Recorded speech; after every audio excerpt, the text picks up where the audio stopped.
अकोले तालुक्याचे भाग्यविधाते व महाराष्ट्र राज्याचे माजी आदिवासी विकास मंत्री व भाजपचे ज्येष्ठ नेते मधुकर पिचड यांना ऑक्टोबरमध्ये ब्रेन स्ट्रोकचा झटका आला होता। त्यांना तातडीने रुग्णालयात देखील दाखल करण्यात आले होते।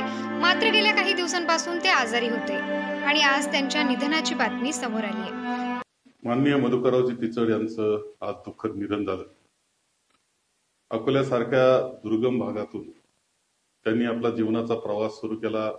आदिवासी क्षेत्रातलं त्यांचं संपूर्णपणे जीवन, परंतु त्यांनी विद्यार्थी जीवनापासून चळवळीतून एक आपलं उत्तम असं व्यक्तिमत्व घडवलं।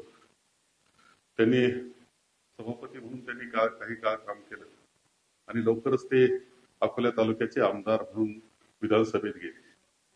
विधानसभेमध्ये सुद्धा त्यांचं काम कायम उल्लेखनीय राहिलं आणि त्यानंतर माननीय वसंतदादा पाटील यांच्या नेतृत्वाखाली ते राज्यमंत्री झाले आणि त्यानंतरचा मोठा प्रवास हा प्रशासनामधला त्यांचा सुरू झाला।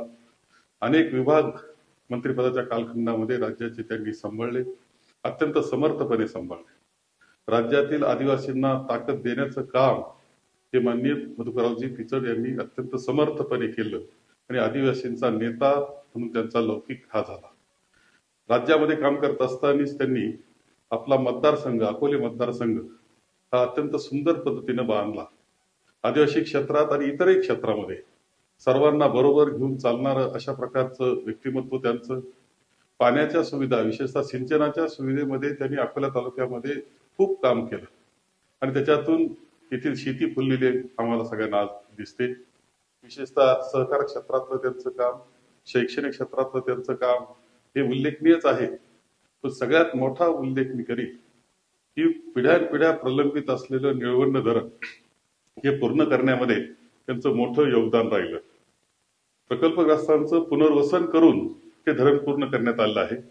आम्ही एकत्र पद्धतीने याच्यामध्ये काम केलं आणि दुष्काळी भागाला पाणी देण्याचं काम त्यामध्ये यशस्वी रीतीने झालं आणि ह्यामध्ये त्यांचं नाव हे कायम कोरलं जाणार आहे हे या निमित्तानं मी आपल्याला सांगेन। विविध क्षेत्रामध्ये यश मिळवणारा हा नेता आज आपल्यातून निघून गेला, याचं दुःख साहजिकपणे आम्हा सर्वांना आहे, महाराष्ट्राला आहे। मी त्यांना भावपूर्ण श्रद्धांजली वाहतो।